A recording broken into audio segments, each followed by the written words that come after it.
Morning, Zoomers. Good to see you. Morning, Roomers. Good to see you too. Hope you're happy and well, or at least about to become so. Stand up if you wouldn't mind.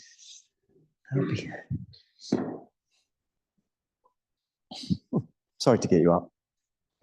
Face this way if you're okay with that. Feet together, toes spread, hands to the heart center. Nasal breathing. Feet either touching or close, touching if possible, but certainly don't force that. If your thighs meet before your feet, then it would be not wise to bring the feet together. Movement of the feet can be very, very helpful as long as we understand what help means in yoga. Now, help means helping us to feel reabsorbed in the experience of holism here and now, which isn't a thought. It's not like I am trying to become holistic, because that's already binary. But a much more immediate, much more direct experience. So breaths relaxed, we're very relaxed. Yoga Sutra says when we practice posture, we should be staitilya, relaxed. Interlace your fingers. Breathe deep through your nose. Focus on your heart center. Stretch the arms diagonally down. Continue to breathe free. Continue to feel free to move the body in any way that incorporates. Raise your arms up. Tone your tummy up, that is, draw it in and up. Find the pelvic floor, which is, of course, a direct experience here and now. So I'll just repeat that instruction, find the pelvic floor. So what we might do is, as a sort of near enemy of that, as a close to but not quite the right thing, is we might try and find the idea of the pelvic floor. Where is it? What does it mean? Maybe we even know the names of the muscles. But actually, when we're finding the pelvic floor, this is the direct experience of the pelvic floor. So as you move left and right, the direct experience of the pelvic floor is beyond thoughts about it. Beyond thoughts about it. Sucking in the tummy, lifting up the waist, of course, is pleasant and useful for the lower back muscles, but it also creates buoyancy in the pelvic floor. Take a big, wide circle to release your hands to your hips. Step your feet to a generous stride. Breathe deep and honest through the nose, if you can. Jaw soft, eyes soft. Left toes in. Lift the right heel only. Turn on the ball of the foot until the heel lines up with the arch of the back foot. And then you finish the last bit of the turn on the heel. Check that your back toes have turned in. Stretch your arms to lift your ribs. Inhale. Exhale, stretch into your back leg, bend your front knee. Elbow down, palm up, stretch up. And leave it with the stretch up. You don't even have to raise the top arm. Sometimes it's nice to keep the hand on the hip.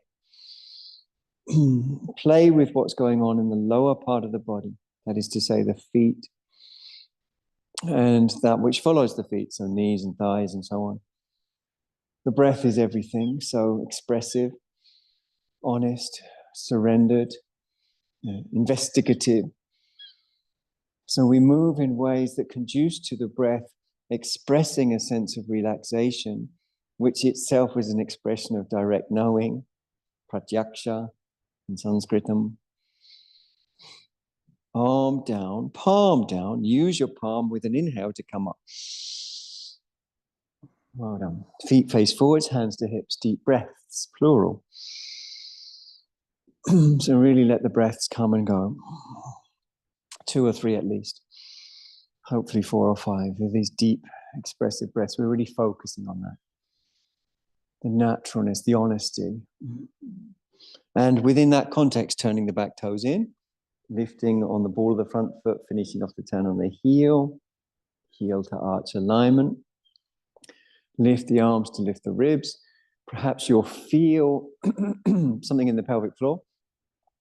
A sort of, how to describe it, like an energetic nudge to Keep energy in the central channel.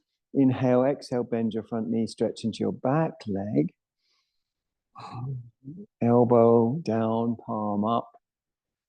Perhaps stretching the arm up, not over yet, although the pose is called Pajva, which means the side, plus Kona, which means angle, making an angle at the side of the body. But this time, we're just keeping the arm straight up. Quite nice to look up if you want. Don't look down, as they say. Breathe expressively. Enjoy yourself if you want. It's that song, Enjoy Yourself, It's Later Than You Think. That's a song, isn't it? It's a good one. Okay, arm down, palm, push into your leg, inhale, come on up. Feet face forwards, take a deep breath in and out. And hopefully sets of deep breaths come and go. Again, refocus on the pelvic floor, and that might involve moving the pelvis. So the pelvic floor are the muscles between the pubic bone and the tailbone. There are 4 primary muscles there. 3 of them make a group called the levator ani. So tuning in on those muscles, they're real. And they can be experienced directly, not as a thought, but as a direct experience. Staying in tune with the pelvic floor, become aware of your hip joints. So just a little shimmy from side to side, a little sassy moment for a Saturday morning, a little sassy Saturday, which I think is a good way to start a Saturday. And we're feeling where we're articulating from, here rather than here. So if I asked you to put your hands on your hips, especially if you're at the Rocky Horror Picture Show, you might put your hands here, but actually we want to go lower to the hip joints. Then raise your arms up from the hip joints and lightly tone the tummy, release the roots of the neck. Breathe through your nose. So hip joints, that's what we're trying to stay focused on, and pelvic floor. Hip joints and pelvic floor. So it's very, very honest.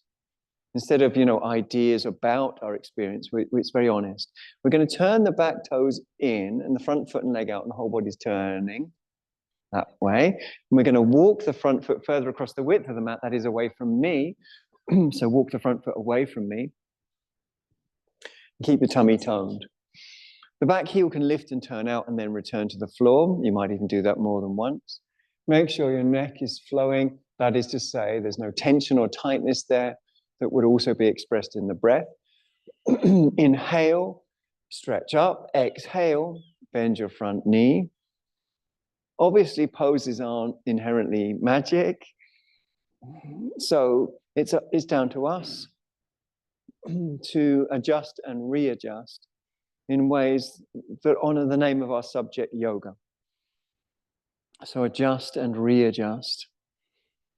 So the name of the subject, yoga, means union, amongst other things, it means union. Or to bring together, yoga, to join. So to bring together what can feel like it's separate, the brain, the body, the breath, different parts of the body with other parts of the body.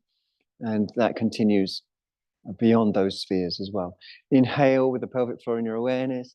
Come up, turn back to the front, hands on the hips, turn around all the way the other way.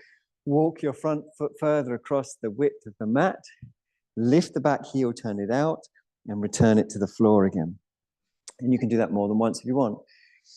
With your hands on your hips, even at this point, tune in on the pelvic floor. And it's an act of love. It's a very, very loving thing because we're open to the way things are. We're not expecting the pelvic floor to have this quality rather than that quality, or to stay the same, or, So love is like that. It accommodates reality as it changes and moves. Raise your arms from the hip joints, lower than hands on the hips. And breathe through your nose. Perhaps you can feel this quality of love as you bring your attention to the pelvic floor. So love simply means openness to the way things are. Sort of allowing things to be the way they are. And the opposite of love is expectation, presumption, assumption, prejudgment. so on. Inhale, exhale, bend your knee, front knee, and play. That is investigatively move. And you can do anything. You can lift your heel or heels if you want. I even like to lift every part of the back foot except the ball of the foot on the big toe side for moments at a time, because I can then have the freedom to move more of the body around, fiber by fiber. So it's very much an investigative subject. And iteration and reiteration, or as the late great B.K.S. Iyengar used to call it, posing and reposing, is a lovely, lovely part of yoga. You could call it tuning in. So a pose isn't a thing, a pose is a dance, a pose is a relationship. You know, inhale, come on up, the pelvic floor in your awareness, turn back to the front, take a big circle, hands to your hips, 2 or 3 or 4 or 5 or 6 or 7 or 8 or 9 or 10 or 11 or 12 or 13, any amount of breaths, deep breaths. Now we're going to migrate a little to the left side of the mat, but we do need a block. It could be a brick block, that's ideal, or it could be a regular block, that's fine, because we're going to place that block on the other side of our mat as we move over. So just as Simon's done there, and I'm going to do here, the block can be height number 1, height number 2, height number 3, direction difference, that's 4 options, and you can even not have a block, so you've got 5 options in total. If you're not sure, start with height number 1. Your left foot on the left side of the mat, the block on the right side of the mat behind your heel. Observe how I've placed mine. Good job, super duper. And then turn your back toes in, breathing through your nose, and lift the heel of the back foot, turning on the ball of the foot. Finish off the turn on the heel to arch alignment. And you'll check that, I'm sure. Check and double check. Feel into your feet. Let the mother goddess reabsorb you. It's a metaphor. I can explain it, but I won't. Raise the arms. Inhale, exhale. Legs straight. Arm up if you want. Breathing expressive. Enjoyment. Bhogaha. Bhogaha. Part of yoga is bhoga, which means to enjoy or to really experience. And it's through experiencing prakriti, her, the mother, the field, you know, the richness, whatever you want to call it, that we return. Everything that we thought was me, myself, and I in a separate sense returns to her. And this causes the oneness, the direct knowing of oneness, which means you sort of inherently know how to breathe with the way the body is, or how to think with the way the breath is. Arm down, bend your knee. Walk your back foot towards your front foot. There's your block. Line it up with the 4 outer toes. You've got your different height options, 1, 2, 3. If you're not sure, go for number 1. And you've got your directional options. So you can have it like that, or you can have it like that. And then you're coming forwards and lifting your back leg, which is exciting. In case you're not sure how to label this, it's exciting. It's the correct label. Breathe through your nose. Don't look down, as they say. It's the name of a reggae style song by David Bowie as well. Worth mentioning that. And breathe through your nose. Released in the 80s. I'm going to guess 84. I'm not sure. Now, let me see that your top foot is enjoying taking the air. So not too droopy, please. You know, sometimes the feet look a bit droopy and sad. So the top foot a bit more lively. Well done. Okay, you've done a good job. Move through the air as if it were thicker. Back to the triangle pose. Don't jump ship yet. Some people jumping ship. breathe through the nose. Yourself. Inhale calmly. Good job. Walk your feet calmly towards each other. And personally, I'm going to dribble the block. Sorry to pause like that. It was deliberate. Over to the other side. Okay. So when you're ready, again, you might have a better idea of which height option suits you. My favorite is the different directional option on the lowest setting, but you can play with it. If you're not sure, go for higher. Right over on the right side of the mat. Excuse me. Back toes in, front foot and leg out, turning on the ball of the foot, finishing off the turn on the heel.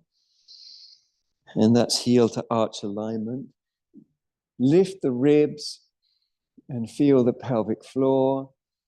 There's a sort of, it's a reminder not to get caught up in the multifarious patterns of conditioned behavior.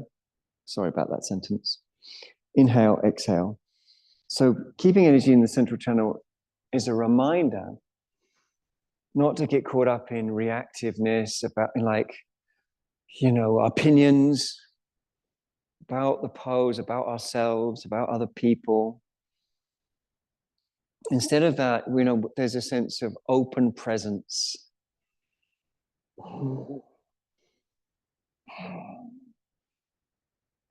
And that comes about through investigation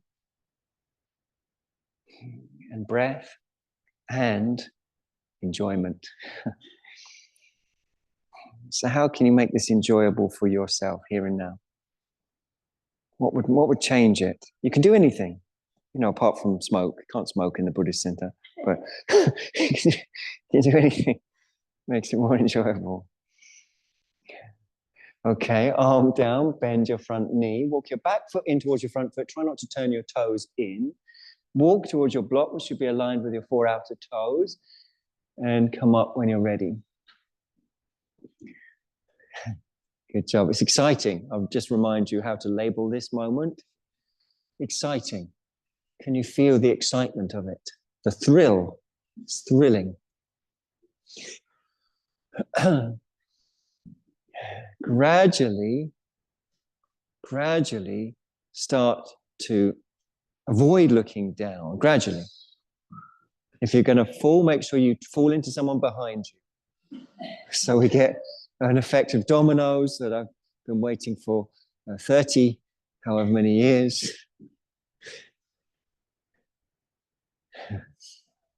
You can raise your top arm, some of you have, that's fine, or you can have it straight. If it's not raised, it's straight.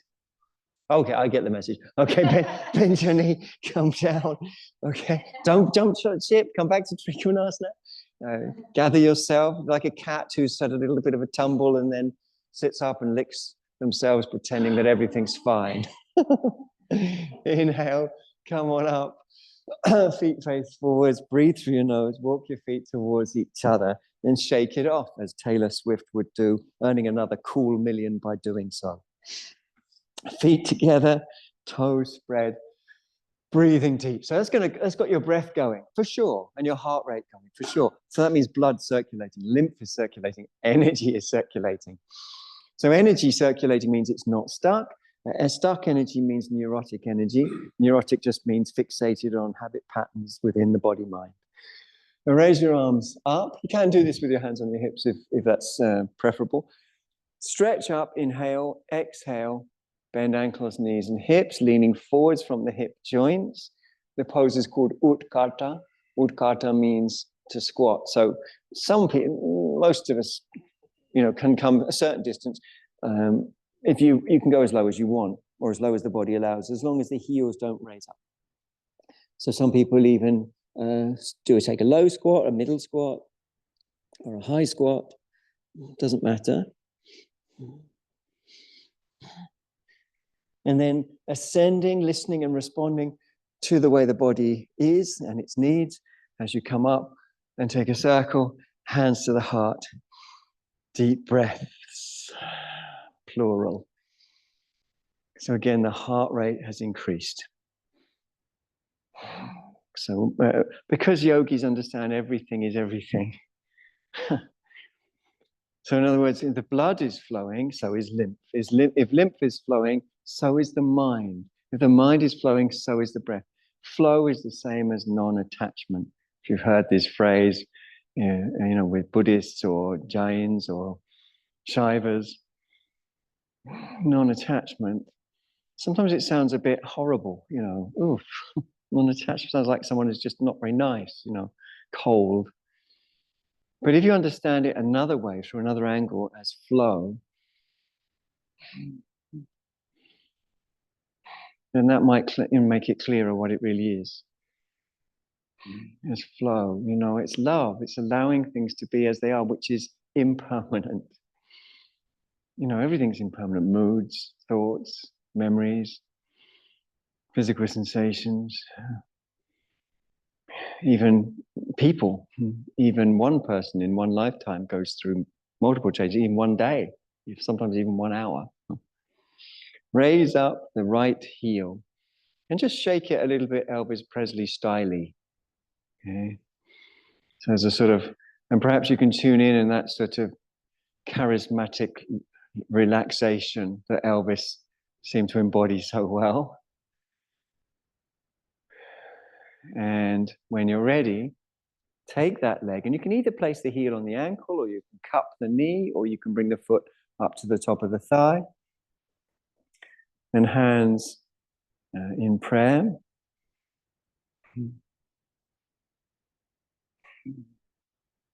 Dr. Michael Mosley tells us 5 minutes of balancing practice every day can increase your lifespan by up to 5 years.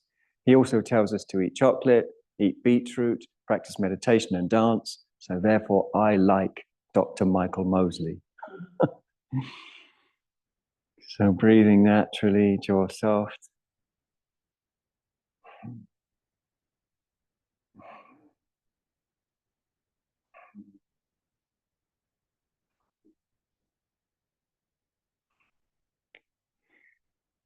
Good. While we're on a good streak, let's release the hands. Place the foot down. It's a good result. Shake off, breathe and loosen. Just so you feel loose. It's like a really honest thing. There's nothing contrived about it. It's just really, what feels loose. What feels right for you. What feels natural. What feels, like we're all comfortable together. When you're ready, if you're ready, up comes the heel. Could go to the inner ankle. You can even use a block to make that higher up if you wanted to. Or you can cup the knee, or you can place the foot right up at the top of the thigh. Hands to prayer. Breathe through your nose.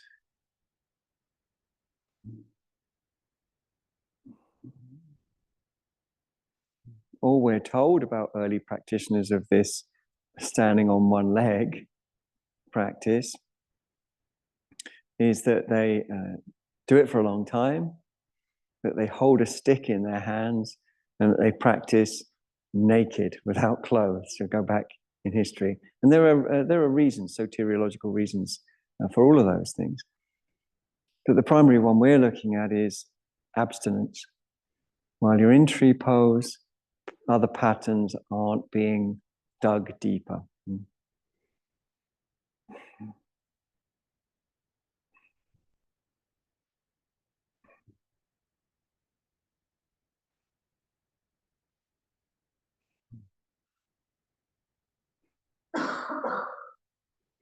Great. Good job.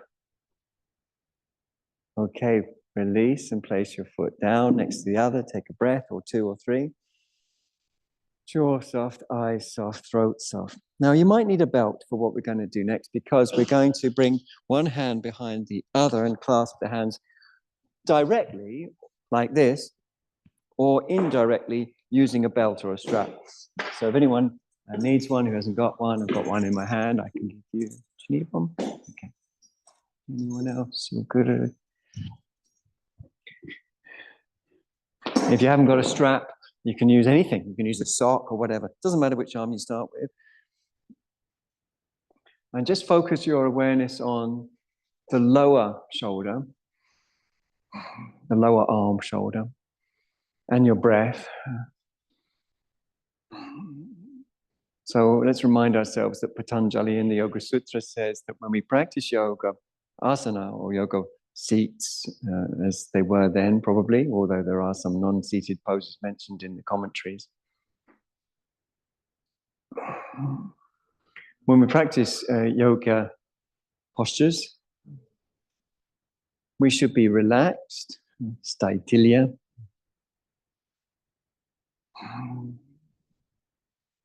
We should be steady and easy. Steady and easy.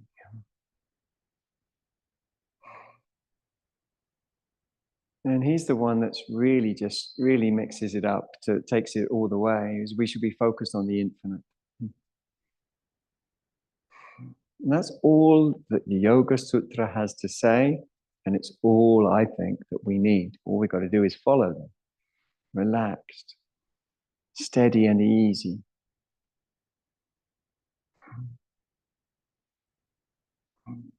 Focused on the infinite.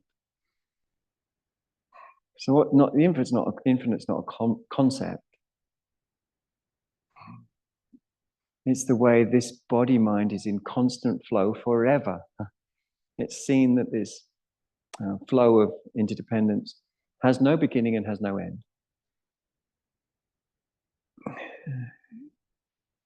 If you're addicted to thinking, as many of us are, we should perhaps call the Buddhist Center Thinkers Anonymous as a sort of, in brackets, Brighton Buddhist Center, in brackets, Thinkers Anonymous. And that's okay, you notice it's like thinking about this, thinking about that, thinking about whatever. Thinking has no answers in it. It only has offerings. It doesn't ever tell you clearly which one is the right one. That is decided usually out of habit or peer group pressure, or if with luck and good fortune, from your heart. Okay, release, slow and calm, well done. Relax your face, relax your body. We're going to do the other arm, so keep hold of your belt if you think you might need it. Similarly, the other arm goes up the back, and then you take indirect or direct hold. This is so good for the descending fibers of your trapezius. Probably wondering if this is good for the descending fibers of your trapezius. It is. No need to wonder anymore. So that, in other words, means down from the skull down to the lateral third of your collarbones, like that.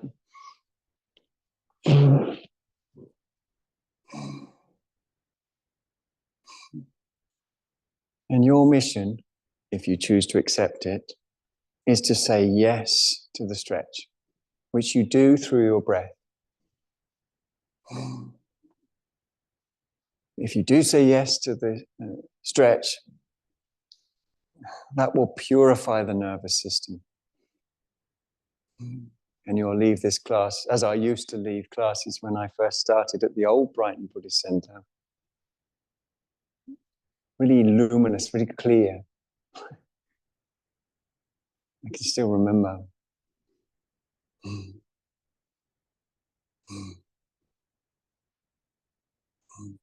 So clear perception is perception that's not caught up in habit patterns. Habit patterns are difficult to avoid because they're habitual and they're largely unconscious or subconscious.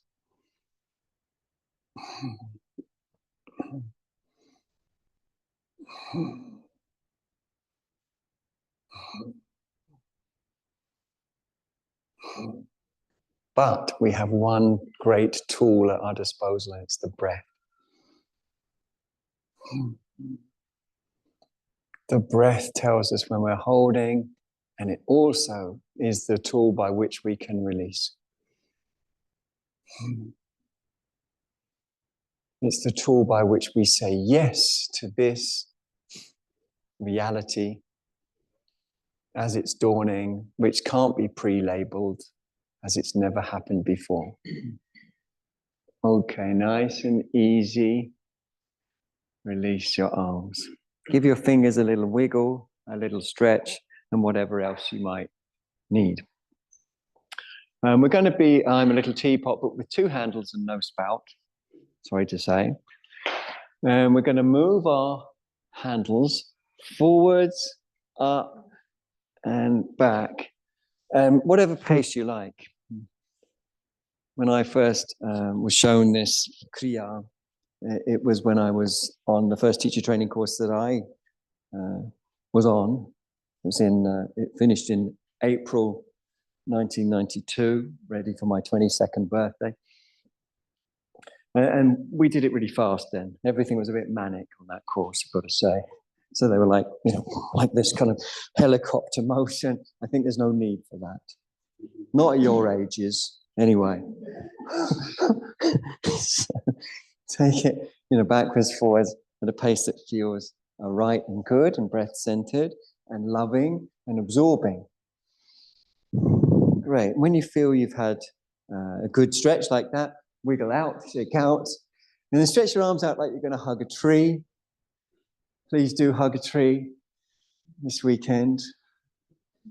I haven't hugged a tree for a while, but I did touch a yucca the other day. And I had a transmission. Sounds very hippie. I guess that's what I am. I got a transmission from that yucca. And what it told me, that yucca directly, was that trees are just, their modus operandi is to give. Even yuccas are included. That's it. That's what they're like. They just give. So that's really nice. Anyway, I thought I'd mention that. Right arm over the top of the left, maybe 2 or 3 or 4 times until you feel ready to really wrap around. And it may be you end up with the backs of the hands together. It may end up you do that sort of hug. Try not to turn it into one of those things like the being kissed by someone, that sort of fake thing. And which way was I? So lots of little actions take you a long way.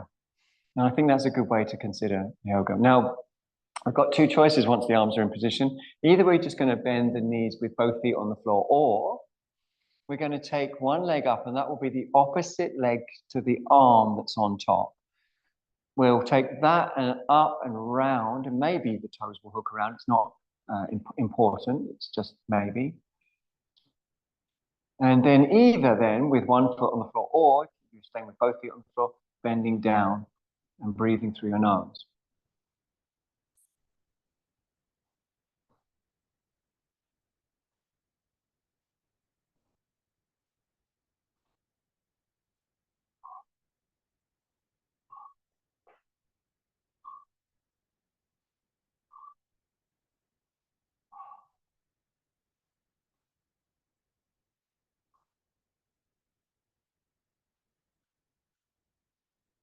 Keep your cool as you come up and release calmly. And arms come out. You take a deep breath. Especially if you were holding your breath because you're a bit tense. Didn't want to embarrass yourself by wobbling in public or something. Stretch your arms out again. Like you're going to hug a tree, or even just touch a yucca. That seems to do the job. Got one in our back garden. And I was actually using it to help me in Virabhadrasana 3. No, number 2. I just held the yucca like that. And then it triggered me the transmission. Oh, right. All trees' modus operandi is just open-handed generosity. That's just how they are.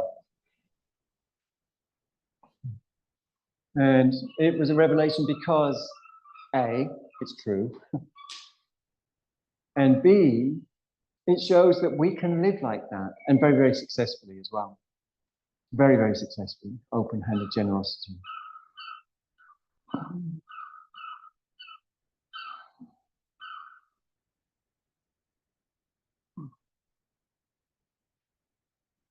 Bend your knees, so we're going to either do this with both feet staying on the floor, or if you want, you take the opposite leg to the top arm and wrap it around. These are variations, of course, of Garudasana. And then, whether it's one foot or both, bending down, breathing calmly.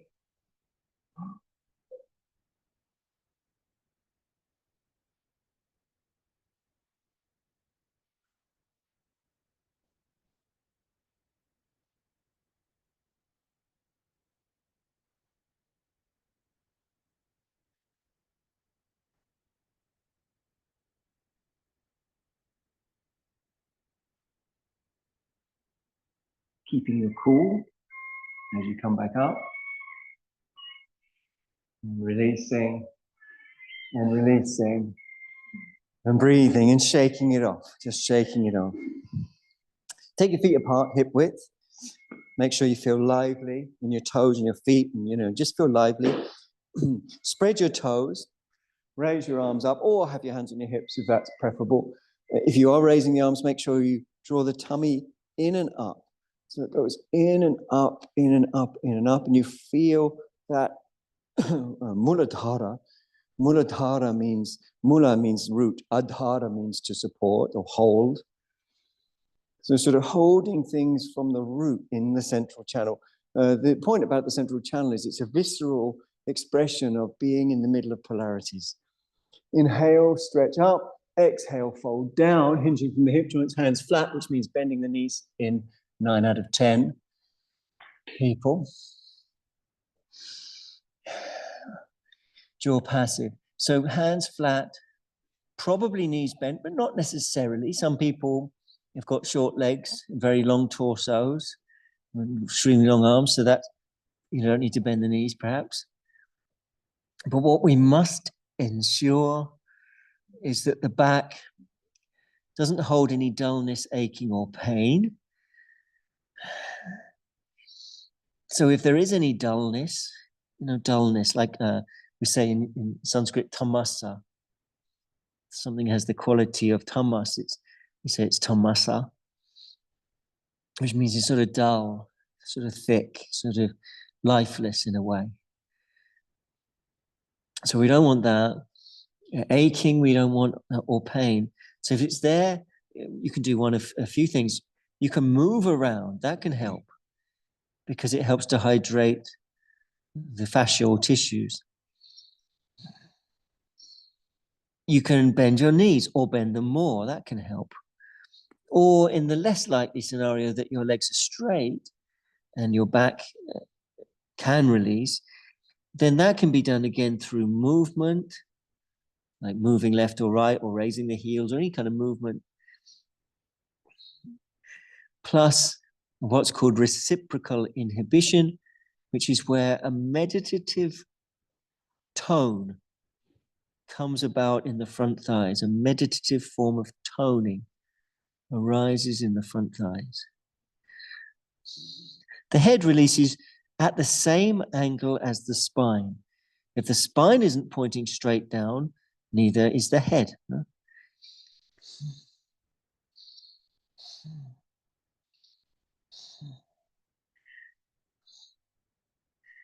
So in other words, the neck keeps its normal position relative to the spine as it would be if you were standing.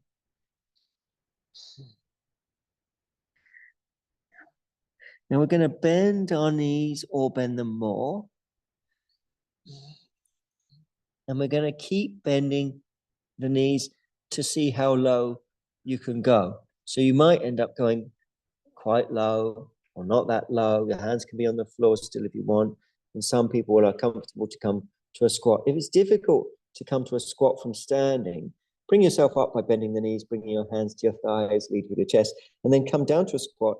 And you can always place, you can even do that now, blocks under your heels. If the heels don't touch the floor, blocks under the heels. Breathe through your nose if you can. Jaw soft.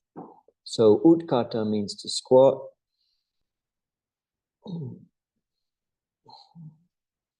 One of the first yoga teachers I ever had, who's still around and lives in a retreat center now though, Surata, he used to very much rate squatting, the benefits of squatting. Obviously, the back chain gets a huge and beneficial stretch. The calcaneus gets a good stretch, the tendon to the heels. There's some compression in the knee capsules that can, if your intention is correct, begin to release pressure from the small muscle within the knee capsule, the popliteus.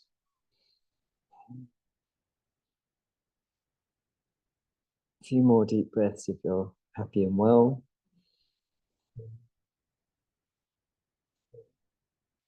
And when it's time to come down, which it might be at any point, you bring your hands on the floor behind you and lower yourself, slow and calm, reaching for your big toes, breathing through your nose. Before we do the next pose, that's it, that's the end of that poem. Now we're going to lean back until the feet come off the floor. Relax. If you want, it's for fun. It's for fun. So, that means enjoy.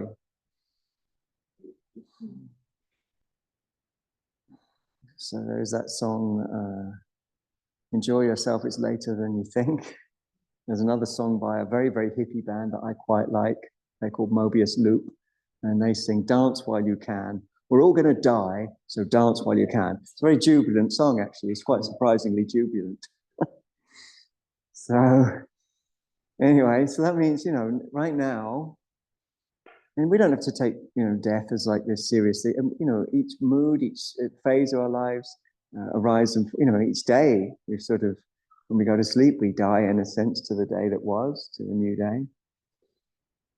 If you want, you can experiment with extending a leg if you want. You don't have to. Little or a lot. The pose is called Ubhaya Padangusthasana, which means holding the big toes. So that's all you have to do, is hold the big toes. In many yogic texts, holding the big toes seems to have particular significance. So even if you're on the floor without raising the feet, and you're holding your big toes, that makes the energetic loop that we're interested in. Most important is don't hold your breath. You can massage your bum if you want. Like, moving can be quite nice. Okay. Crossing your legs, drawing the buttock flesh out and back. Ensure that there's a gap between the legs and the pelvis. Palms up, jaw soft. Now, if you feel like your knees are up, your chest will be down, and that's not good. So we're going to sit on a block or two if our knees are up. And if you're on 2 blocks, we're going to use a blanket.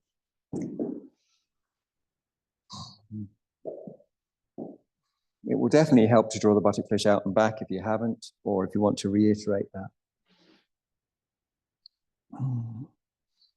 So the blanket, if you're on 2 blocks, goes underneath the shins, like I'm miming here.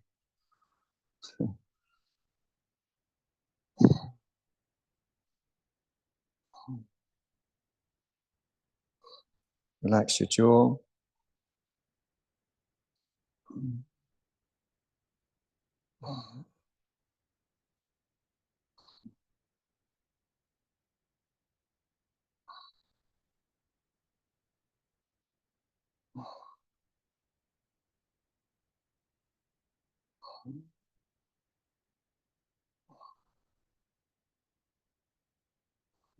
Resistance to the pose can take several forms: tension, tightness, or mind drifting onto other subjects.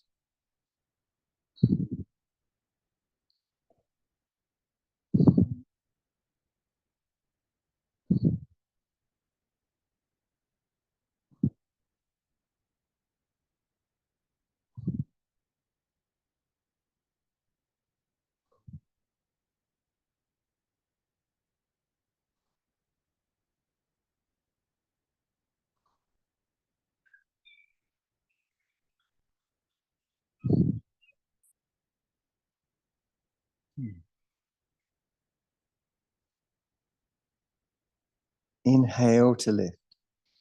Exhale, right hand on the floor behind you, left hand crosses over. And you breathe naturally through your nose.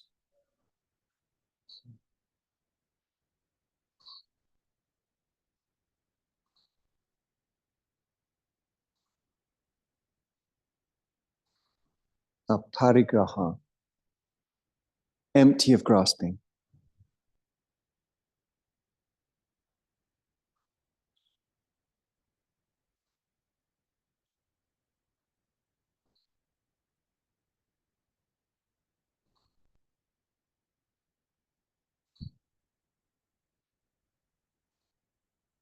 Lift and turn all the way around the other direction. Deep, expressive, natural breathing. And again, aparigraha, empty of grasping. So grasping can take many forms. It can take the form of tension. It usually takes the form of what's called upadana. Upadana is usually translated as reaching out. But interestingly, a more literal translation of upadana is fuel, sort of fueling these cycles of gripping, grasping, grabbing. So if there's a sense of reaching out, that means that we diminish our sense of settling in. And the beautiful peace that ensues from settling in. So we have to sort of discipline oneself.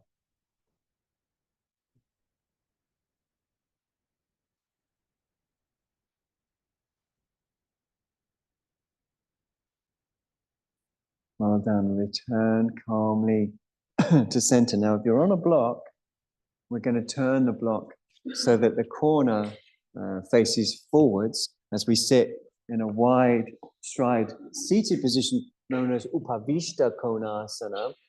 Upavishta just means to sit. Kona means at an angle. You'll definitely want to sit on a support if you feel collapsed in the lower back. So remember, the corner just protrudes forwards. You should just see the very tip of the corner of the block in front of the pubis if you're sitting on the block, that is. It's not the widest stride necessarily that one can take. It might be. But there's another pose called Samakonasana, which is the box splits. So if anyone's got very mobile adductor muscles, inner thigh muscles, the way to check is, can I reach my toes? If it's too wide to reach the toes, bring the legs closer until you can reach your toes. If you can't reach your toes, however close your legs are, the solution is nice and simple. That is, don't reach your toes. So anyway, that should help a little bit. No, don't copy me. Don't copy me. I'm a terrible influence on you. Take your hands, once you've got the distance, take your hands cupped like that. Yeah, very good. Like a cheeky bear, which is what you are, cheeky bears. Turn your hands the other way and roll the shoulder blades down your back and lift your chest up. Very good. So with your tummy toned, when your chest is lifted like this, there's a beautiful stretch and subsequent invitation to release from the inner groins up through the deep belly, the psoas. Now, when the psoas releases, two things happen. There's a beautiful upward release and there's a beautiful downward release. Upwards in a meditative way through the sushumna, that is the central channel. Downwards in a magical, selfless way of the thigh bones. So thigh bones down, and sushumna up is magical because it contains within its experience release, deep release. So for most of us, this is the beautiful place to stay with the fingers behind us, perhaps a little ranging around, breathing into it, looking for peace, looking for harmony. If you've got a little bit, quite a bit of mobility in your inner thighs, you might assume the big toe holding variation, but that's not for most of us. For most of us, if we do that, we're going to bring about sorrow, lamentation, and despair in our lives. So we don't, it's just another offer. It's not better. This isn't where we're heading. We're heading for absorption. So you could have your hands on the floor and like being totally absorbed, or you could be forcing and not be absorbed at all. And then the extension, you go wherever you go to. So either sitting up or leaning forwards.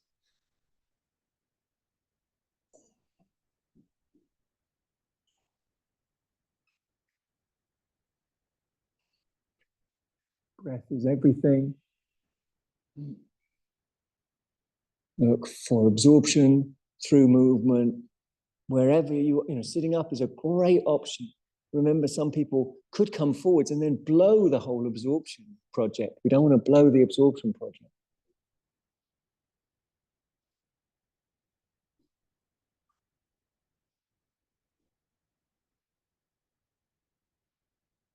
Good. If you came down, come up. Most of us didn't, but we're going to release our hands and we're going to attempt to bring our legs back together. Hopefully they'll come back. Oh, good.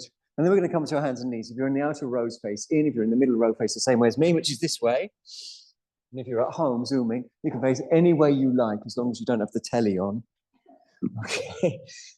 When you're ready, jump up.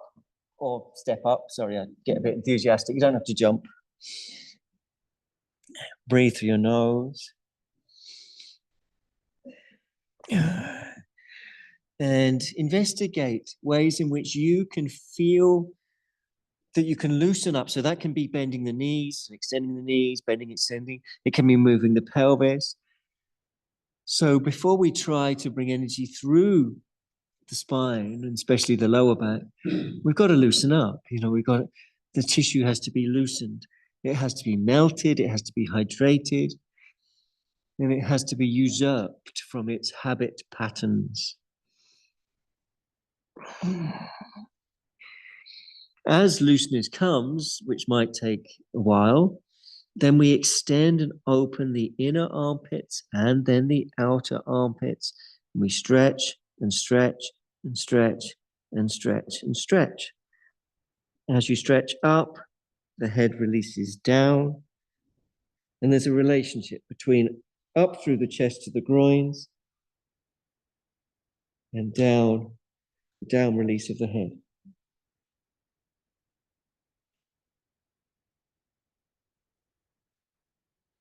Well done, everyone. Coming forwards to what's called Kumbhakasana. You can do this on your forearms if you prefer. I should say, however, that even if it's a bit uncomfortable on the wrists, that doesn't mean it's bad for the wrists. Invariably, often, it's good for the wrists, even if they're not comfortable. But of course, there are some points where you just can't. So forearms works okay too. Move around, share the weight so that you don't build up lactic acid too quick. The wonderful pose for almost no people, Chaturanga Dandasana, again can be done on the forearms. So you hover the body above the floor, push up from there into Urdhva Mukha Svanasana, that's the head up, dog position. You can have toes tucked under or toes pointing back, light tone in the tummy pulling up from the pelvic floor, chest up, breathing deep.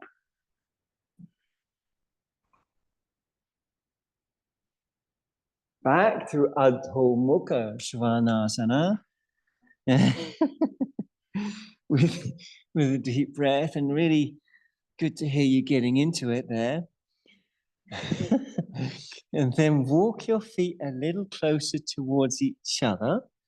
Raise the leg that's furthest away from me up and play with bending and extending the raised leg, turning in and out, raising and landing the heel of the lower leg. Play with it in multifarious ways, in ways that are helpful to you. This is the so-called three-legged dog, Trianga Adho Mukha Svanasana. And then we're going to bring the knee, bending the knee, bring the knee forwards until it comes onto the floor directly behind its own wrist. Right? There it stays. The foot, however, moves diagonally across the body, and slowly you stretch your back leg back, slow and calm. You can either come, which is probably the most suitable for most people, straight down to your forearms. If you feel released in doing that, stay with that. For others, it feels good to be lifted up instead. And of course, for some, it's nice to do both.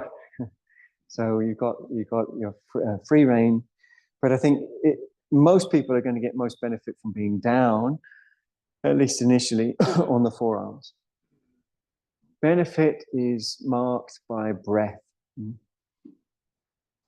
If the breath is expressive, then we're gaining benefit. Tone in the tummy if you're in the lifted position. Freedom to move left and right if you're in the lower down position. Good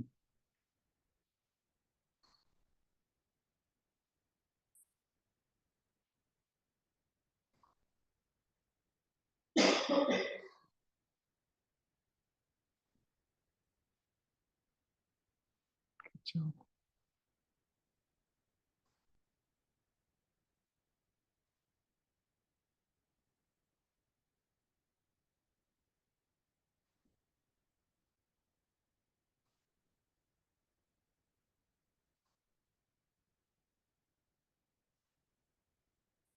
If you're up come down a bit. If you're down, come up a bit.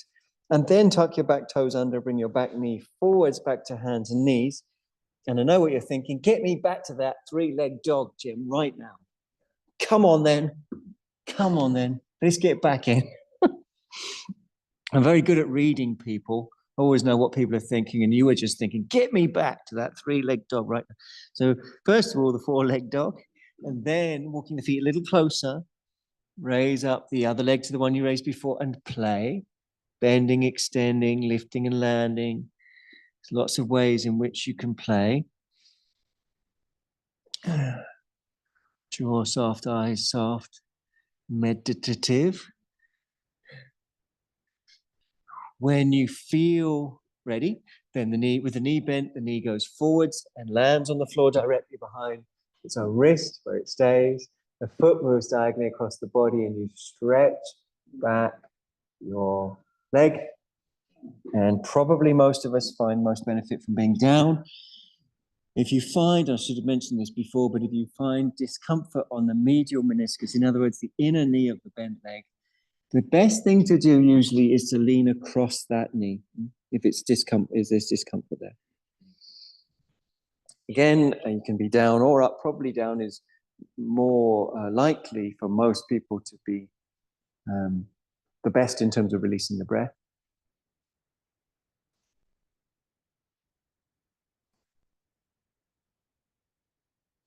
Focus on the release through the breath of whatever the body-mind is holding.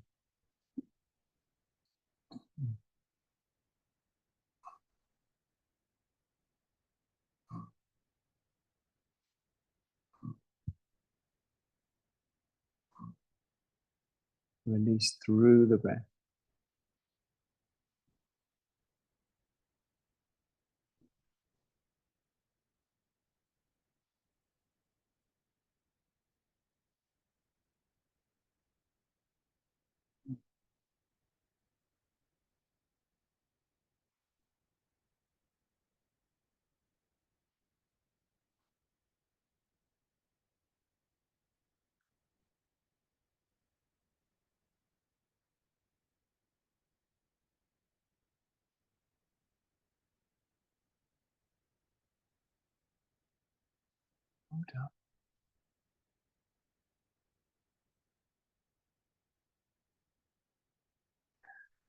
If you're down, come up a bit. If you're up, come down a bit. Tuck your back toes under. Come up, back to hands and knees. And now for a bit of upholstery. Let's upholster our yoga mats and make them oh so comfy with a blanket atop of them. So blanket on top of your yoga mat to make them oh so comfy, because that's what you deserve. It is the weekend after all. And then we're going to lay down on that oh so comfy blanket, thinking I feel like I'm being led into some sort of trap here by Jim, perhaps. He's pitching too much with the oh so comfy. And of course, you'd be right. So up on the elbows, forearms and wrists, and just stretch. Stretch left, stretch right. So if you move to the right, you can stretch the left side of your body from the pubis and vice versa. You can really get the stretch into the deep belly tissues. And we want this elongation and depth and integration. I don't think you can do that too many times. You know, it's a great way of getting some length in the deep belly muscle tissues, some length forwards, that is. We're also going to create some length from the same tissues backwards by lifting the legs up. And we're going to go between those two, stretching the legs back to stretch the lower abdominal, deep abdominal tissues backwards, and then stretching the tummy forwards to stretch those same lower abdominal, deep abdominal tissues forwards. And once you've stretched out both a few times, we'll stay up on the elbows. Now, breathing through this, your back might feel like this is benefiting just like it is. And so that's all you need. A good sign of an advanced yogi is that they understand when they've got enough. They're like, oh, I've got enough now. That is enough to move into the field of absorption. However, if you feel comfortable to do so and you want to do so, you could try reaching for a foot, ankle, or shin. And that's great. You can do that one at a time. So you could hold one for a bit and then the other. Or some people like to hold, perhaps like is a strong word, but are able to hold both at the same time. So that's another option. And then you could lift if you wanted. If you wanted. This is the Dhanurasana. Dhanura means bow in Sanskritam. And it makes you feel alive, doesn't it?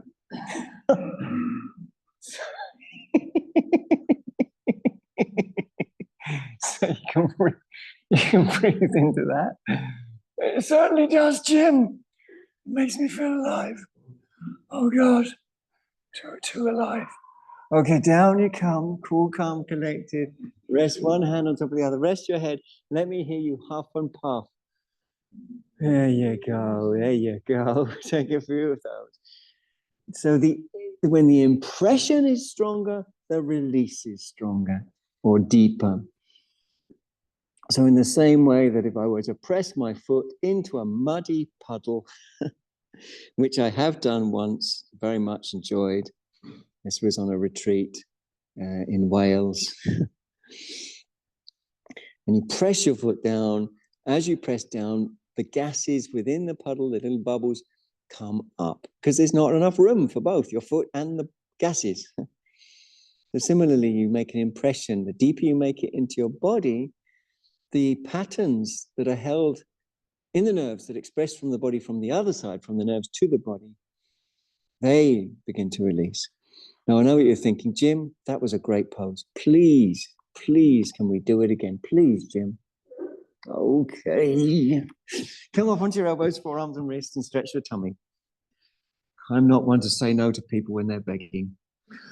Stretch the tummy, deep belly. And remember, this is enough, and recognizing enough, it's called santosha, which means contentment, is highly praised as a quality of a successful yogi.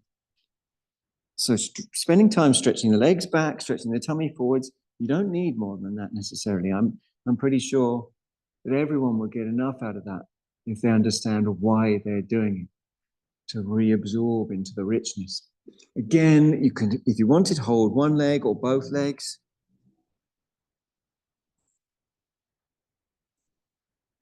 Shins if you can, ankles if not, feet otherwise. And then lifting up.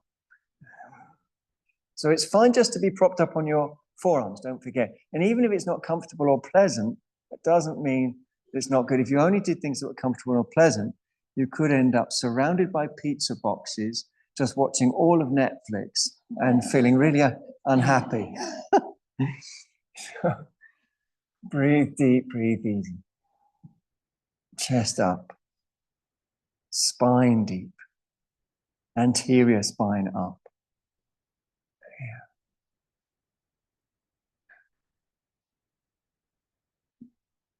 Yeah. Okay, fair play. Calm down. Makarasana. Makara is a mythological sea creature. So this is the Makarasana. One hand on top of the other, rest your head. Take 3 deep breaths. Observe the buttocks releasing away from each other.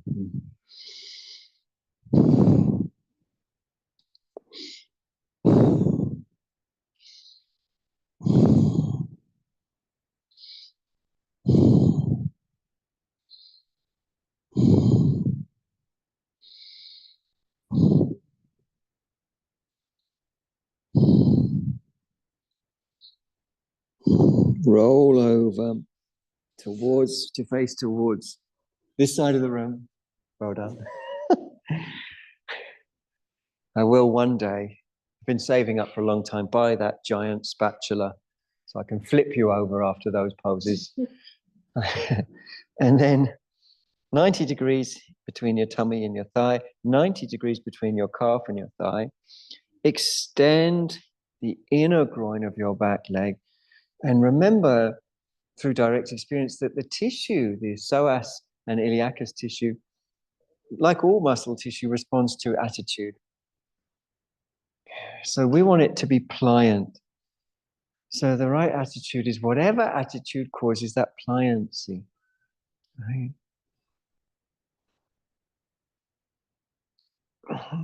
Right, that sort of fluidity, that pliancy. So you can experiment with the attitude. I normally find the attitude of gratitude or of giving are the best ones for this, to release. Eventually the leg will land back on the floor with the inner groin stretched. You'll suck in your tummy, push down into your hands, and turn the body towards the floor before bringing your elbows, forearms, and wrists down, making sure that your elbows are a little forwards of your shoulders. Breathing, if you can, through your nose.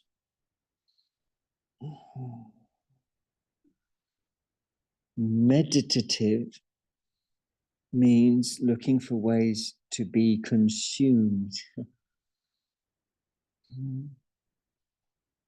You want to be consumed by the moment. You want to be digested by the moment.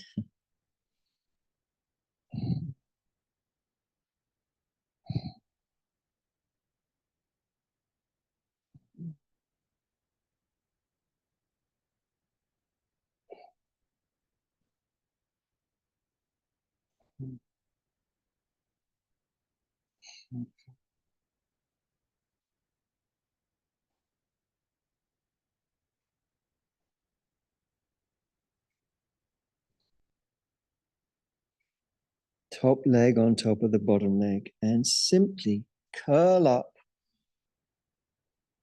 before coming back down by swapping your feet to the other end. So you're still going to face this same direction.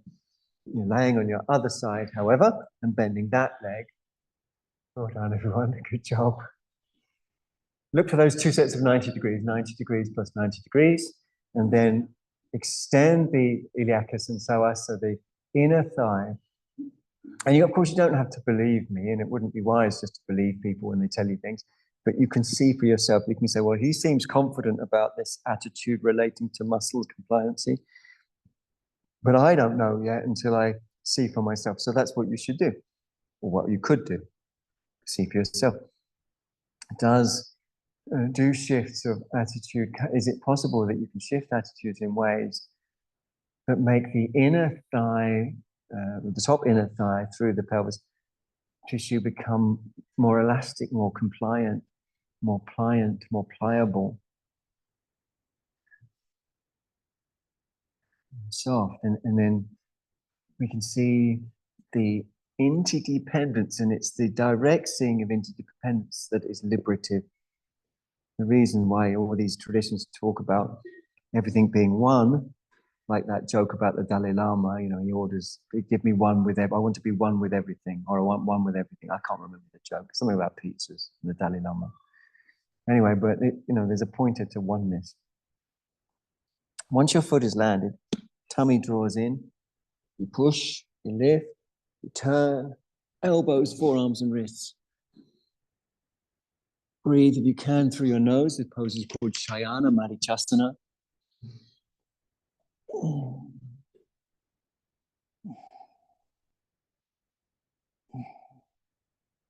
Get into it through massage.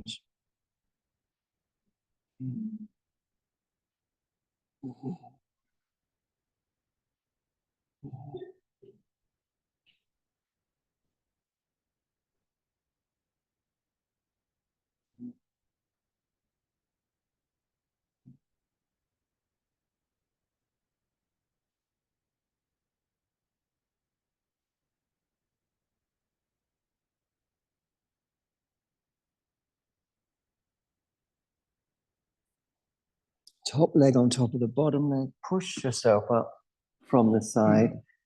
We're going to sit in a comfortable seated position. For me, and for some of you, that might be Siddhasana. So Siddhasana is cork block, ideally, or wooden brick-shaped block, but you can use the short end of the other blocks forwards, feet in line with each other, but you might not find that a comfortable position, in which case you can sit in any seated position that is comfortable. The important thing is that you're comfortable and that you're upright. and that you're not straining to be upright. So as many blocks or whatever position.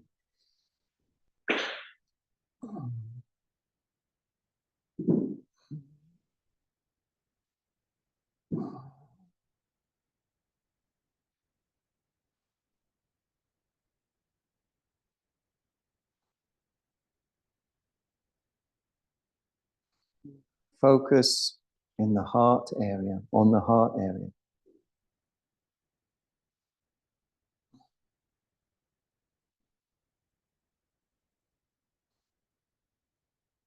And in the middle of the middle channel, we find the heart. And into the heart, we're going to place a bija mantra that's often associated with the heart and is associated with various Buddhas and Bodhisattvas and Dakinis and goddesses. And that is Hong. Hong is also known as the Denu Bija, which is supposed to be the sound that a mum cow makes to call her baby cows back to her. This is a lovely image. So we're going to plant or place, it's called Nyasa practice, place that Hong in the heart center by having the intention to place it and chanting it 3 times. And that will call our calves, our various offspring, that is to say, our various stories, personalities, drives, duties, back to the center point from where they can truly express and do what they do from the heart. So 3 rounds of Hong, focusing on placing it. Remember the word is nyasa, to mean placement in the heart. Let's take a deep breath for the first. Hong.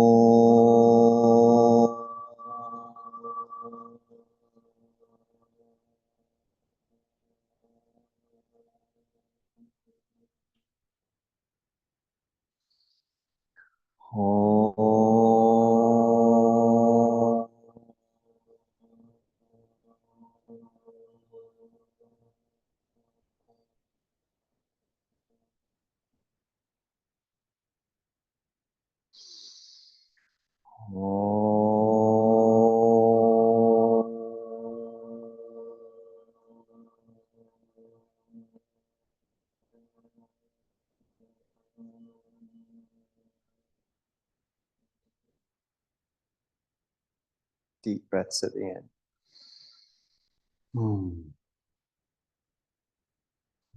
Shoulders down. Jaws up.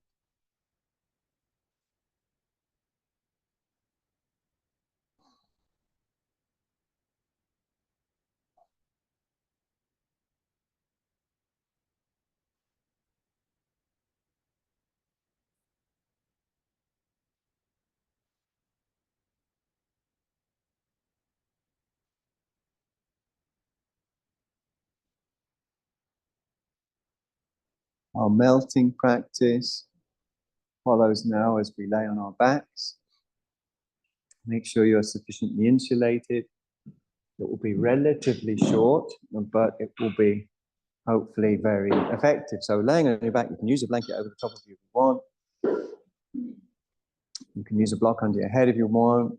You can put on socks if you want. Palms should face up and not be too close to the body. So off the yoga mat.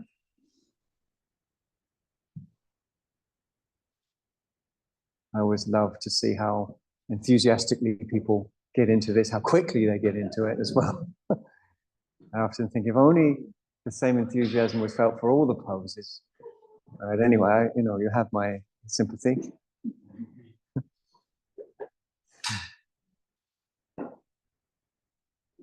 Fully extending the legs and arms so the limbs are supported completely.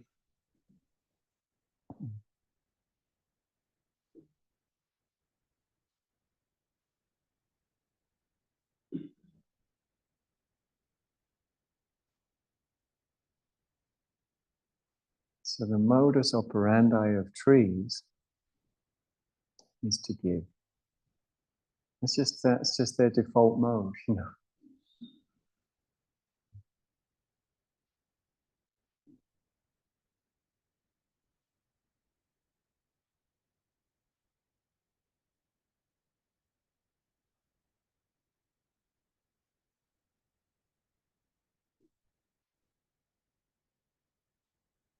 We know that they share with each other nutrients, often exchanged through the root system and even via the mycelium systems.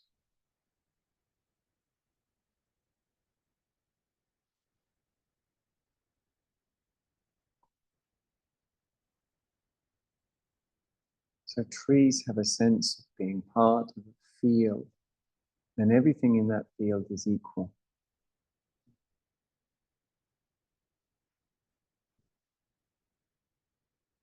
So giving is a manifestation of that direct knowing, that everything's part of a field. Every thought, every person, every body, every mountain, every sun, every galaxy.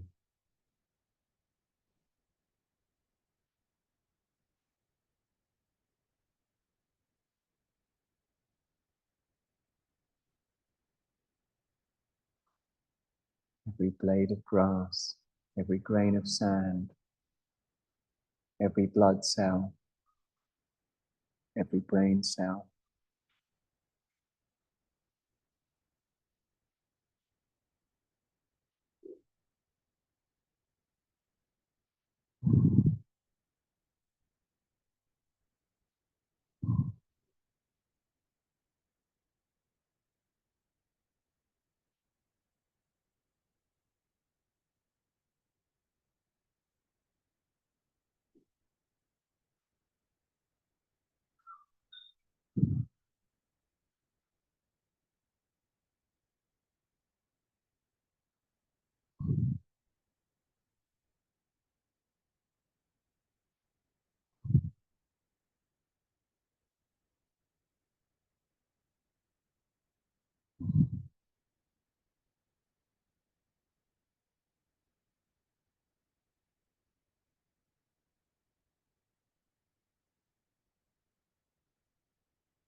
As part of that field, feel into your body. Take a few movements, like just feel into your toes, stretching them, and or fingers.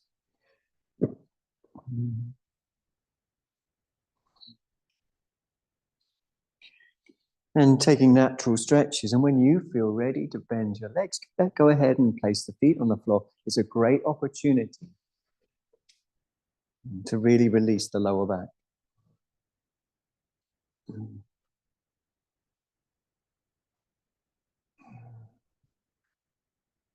When you're ready, then roll over, facing away from the shrine side of the room, and lay as comfortably as you can on your side.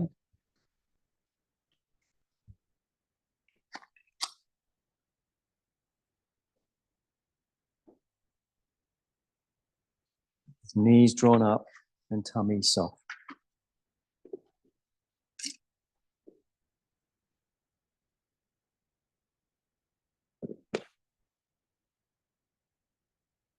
Take your own time to roll again and face towards the shrine side of the room,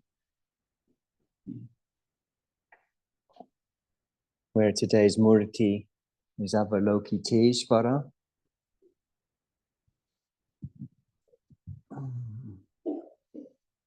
Bring yourself up nice and easy from the side and facing towards the shrine side of the room with Avalokiteshvara. Hands in prayer. If you agree with the following sentence, just simply say Om, which means I agree to that. And then feel it resonate out from you, from the very center, so it includes all your cells in your body, you're included, through to all other beings. May any benefit that we've gained and are acting in this way go to the alleviation of the suffering of absolutely every single, without even one exception, all beings. Om. Mm. Mm. Mm.